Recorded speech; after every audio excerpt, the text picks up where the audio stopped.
Бүгүн бизде кыргыз тили сабагы. Сабак 2-класстар үчүн.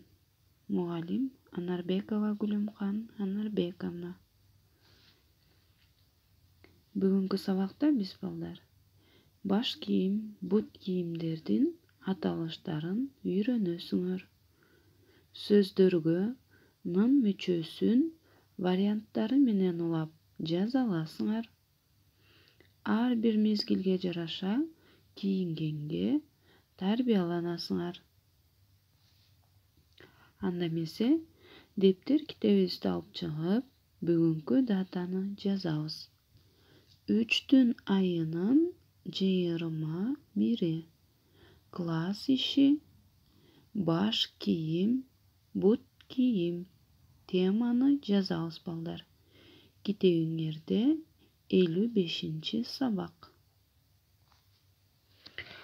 Биринчи көнүгүүдөгү макалга көп чекиттин ордуна нын мүчөсүн улап жазасыңар.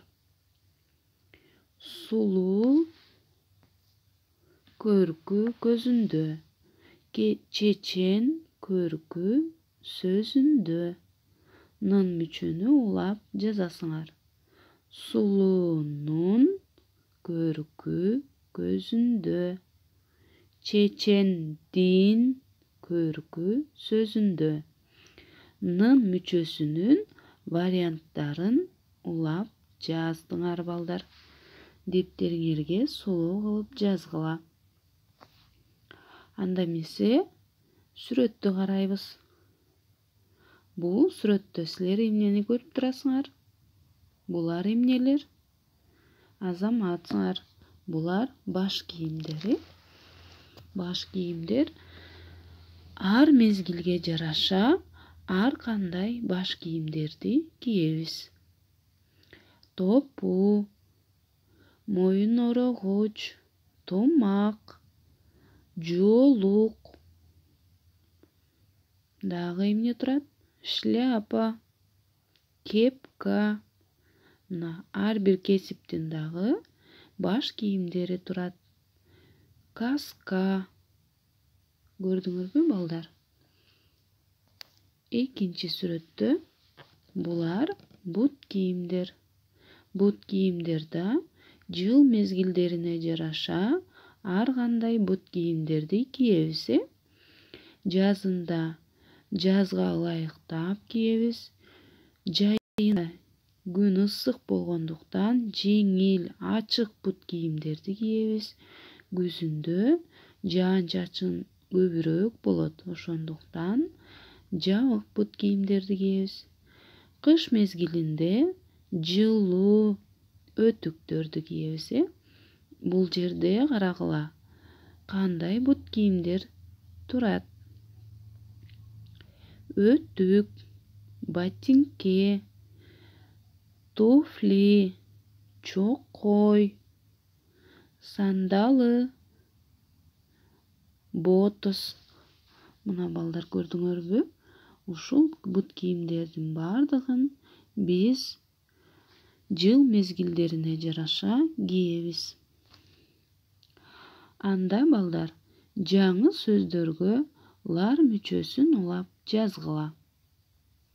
Топу, топулар, өтүк, өтүктөр, ботинке, ботинкелер, томак, томактар, чокой, чокойлор, жоолук, жоолуктар.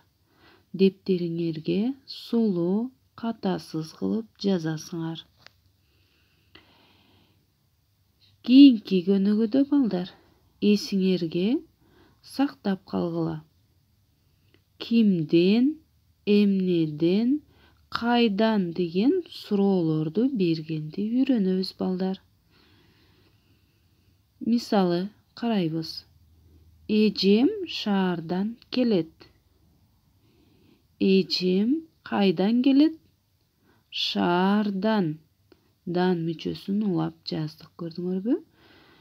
Калпак кийизден жасалат. Калпак эмнеден жасалат? кийизден жасалат. Алинадан китеп алдым. Кимден китеп алдың? Алинадан. Көрдүңөрбү балдар? Күнүмдүк турмушта бул суроолорду бергенде туура пайдаланабыз. Кимден? Бул жандуу заттарга берилет. Эмнеден? Жансыз заттарга берилет. Түшүнүктүүбү балдар? Анда мен текстти окуп берем, билип алгыла. Кыргыздардын салтында адамдын кийимин, айрыкча баш кийимди жерге таштабайт жана эч кимге тебелетпейт. Кийип жүргөн баш кийимин бирөөгө бербейт жана сатпайт. Баш кийимди тегеретпейт. Мынакей балдар.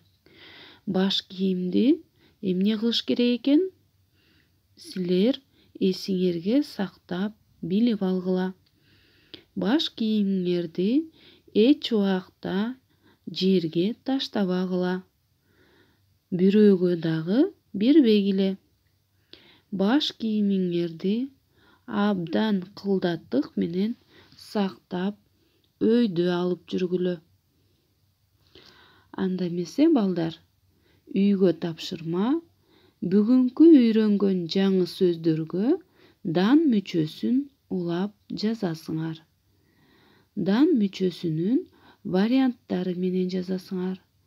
Дан, ден, дон, дөн. Тан, тен, тон, төн. Мынакей сөздөргө ылайыктап өзгөрүлгөн вариантын улап жазасыңар. Топу, топудан, тумак, тумактан деп.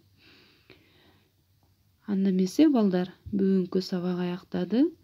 Кийинки сабакка чейин сак саламатта болгула.